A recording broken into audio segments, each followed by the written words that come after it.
Hello, good morning.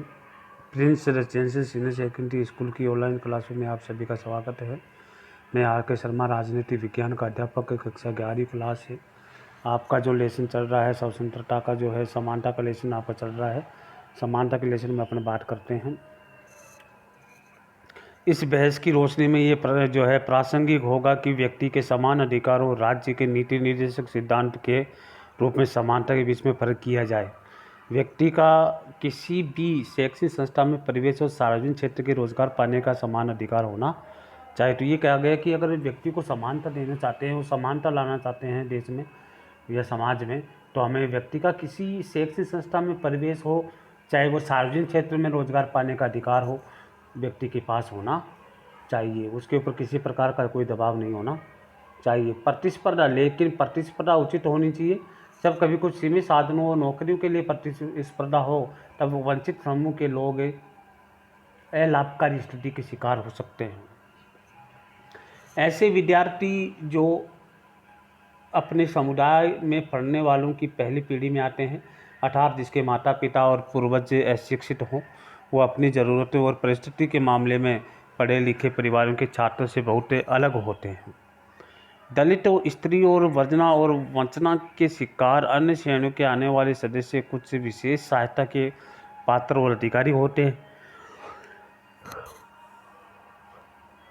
इस विशेष सहायता को उपलब्ध कराने हेतु राज्य को समानता लाने वाले सामाजिक नीतियाँ बनानी चाहिए और इन नीतियों से और उन्हें और अन्य लोगों के साथ प्रतिस्पर्धा करने का उचित अवसर भी मिलना चाहिए।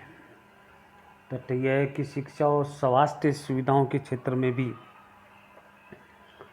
भारत में वंचित जनसंख्या के लिए जितना किया जाए उससे बहुत कम किया गया है। स्कूली शिक्षा के स्तर पर असमानताएं चौंकाने वाली हैं।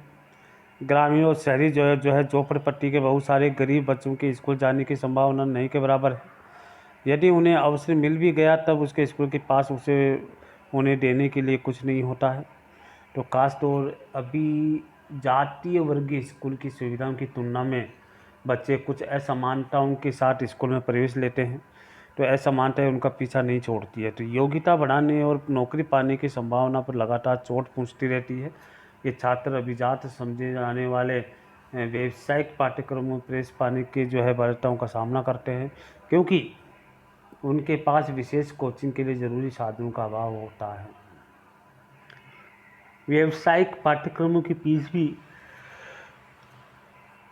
इतनी ज़्यादा होती है कि उसमें एक घेराबंदी जैसी हो जाती है। परिणाम स्वरूप ये अधिक विशेषाधिकार और सुविधाओं वाले वर्गों से समानता के आधार पर प्रतिस्पर्धा नहीं कर सकते। इसलिए इस तरह की सामाजिक और आर्थिक असमानता समान अवसर की प्राप्ति में बाधक होती है। अधिकतर सिद्धांतकार आज इस बात को मानते हैं कि समान अवसर के लक्ष्य के सभी सहमत हैं। विवाद उन नीतियों के बारे में है जो राज्य को इस लक्ष्य की प्राप्ति के लिए अपनानी चाहिए। क्या राज्य को वंचित समुदाय के लिए कुछ स्थान आरक्षित किए जाने चाहिए या उनके कम उम्र में ही विशेष सुविधा उपलब्ध करवाई जानी चाहिए, ताकि इन बच्चों की योग्यता और प्रतिभा का विकास हो सके। वंचित कौन है, इसकी परिभाषा कैसे दी जा सकती है कि कौन से व्यक्ति हैं जो वंचित हैं, इनकी परिभाषा किस आधार पर दी जा सकती है।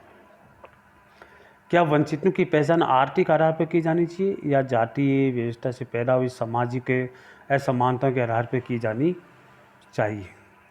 तो सामाजिक नीति की जो है के आधार पर की जाए पहल जो है, जिसके बारे में आज भी बहस हो जाती रही है। अतः हम जो भी नीतियाँ चुनते हैं उनके सबके लिए समतामूलक और न्यायपूर्ण समाज बनाने से में मिलती सफलता के आधार पर जांचना पड़ेगा। समानता के विषय पर सोचते समय हमें प्रत्येक व्यक्ति को बिल्कुल एक जैसे समान और प्रत्येक व्यक्ति को मूलतः समान मानने में अंतर करना चाहिए।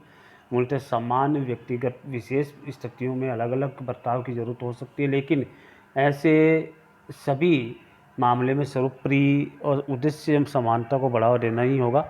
समानता के लक्ष्य को पाने के लिए अलग या विशेष बर्ताव के बारे में सोचा जा सकता है, लेकिन इसके लिए औचित्य सिद्ध करना और सावधानीपूर्वक पूर्ण विचार करना होता है, क्योंकि अलग अलग समुदाय के लिए अलग अलग बर्ताव जाति व्यवस्था और रंग भेद के अंश से है। इसलिए उदाहरणार्थ एक जैसा बर्ताव सिद्धांत से हटते हुए बहुत सावधान रहते हैं। समानता के उद्देश्य से जुड़ी बहुत सी मुद्दे नारीवादी आंदोलन से उठाए गए हैं। 19वीं सदी में स्त्री ने समान अधिकार के लिए संघर्ष किया है। उदाहरण के लिए उन्होंने मताधिकार, कॉलेज यूनिवर्सिटी में डिग्री पाने का अधिकार और काम के लिए अधिकार उसी प्रकार मांग की जिस प्रकार पुरुष के हासिल थे। तो हालांकि ऐसे वैसे जैसे ही उन्होंने नौकरी में प्रवेश किया है, उसका महसूस हुआ कि स्त्री में अधिकार को उपयोग में लाने के लिए विशेष सुविधाओं की आवश्यकता होती है। उदाहरण के लिए उन्हें मातृत्व के बारे में जो बताया गया है कि मातृत्व सुख भी जो है अवकाश है और कार्यस्थल पर बालवाड़ी जैसे प्रावधानों की आवश्यकता थी। इस प्रकार के विशेष बर्ताव के बिना वह न तो गंभीरतापूर्वक इस स्पर्धा में भाग ले सकेंगे और न ही सफल व्यावसायिक और निजी जीवन का आनंद उठा ले सकेंगे। दूसरे शब्दों में पुरुषों के समान अधिकारों के उपयोग के लिए उसे कई प्रकार एक विशेष बर्ताव की ज़रूरत होती है।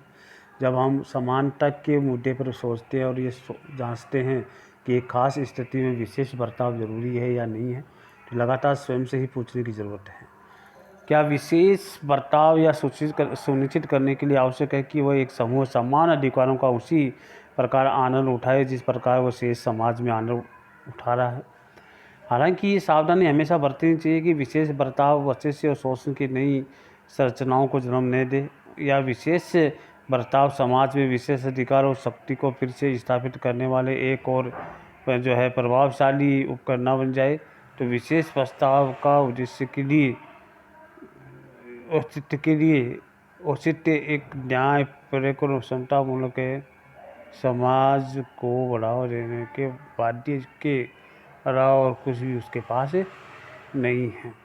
इसे देखिए, आपके जो पढ़ाया गया है कि अब तो समानता का अधिकार का जो लेसन है उसके बारे में मैंने आपको पढ़ाया है कि समानता का जो अधिकार है वो सभी व्यक्ति को मिलना चाहिए, समान सभी व्यक्ति को मानना चाहिए और महिलाएं हों चाहे पुरुष हो सभी को समान अधिकार मिलना चाहिए। तो आपके लेसन में जो है ये पढ़ाया गया है कि समान मूल्य समान अधिकार सभी के पास होने चाहिए, किसी प्रकार की कोई समस्या व्यक्ति के पास नहीं होनी चाहिए, सभी के साथ एक जैसा बर्ताव होना चाहिए ताकि वो व्यक्ति अपने आप को महसूस नहीं कर सके कि मेरे साथ जो है भेदभाव किया गया है।